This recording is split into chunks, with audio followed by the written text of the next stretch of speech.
La réforme du collège est dévoilée. Chaque établissement pourra fixer 20% de son emploi du temps, notamment pour de l'aide personnalisée aux élèves, et une deuxième langue vivante sera enseignée dès la 5e.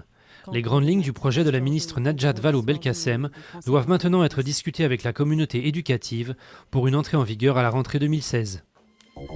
Des experts français attendus mercredi sur les lieux du crash.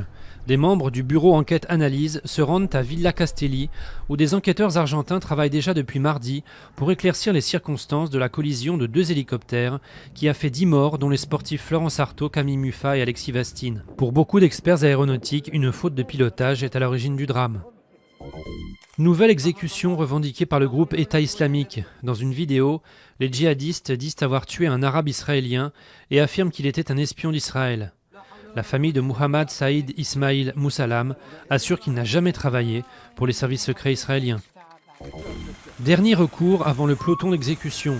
Le Français Serge Atlaoui, condamné à mort en Indonésie pour trafic de drogue, a été transféré de l'île prison où il est détenu depuis 2007 pour son procès en révision. D'autres étrangers étant menacés d'exécution pour trafic de drogue, le patron du groupe Virgin, Richard Branson, a appelé mercredi le président indonésien à la clémence. Berlusconi est acquitté dans le Rubygate. À Rome, la Cour de cassation a définitivement confirmé l'acquittement de l'ancien chef du gouvernement, qui en première instance avait été condamné dans cette affaire pour prostitution de mineurs.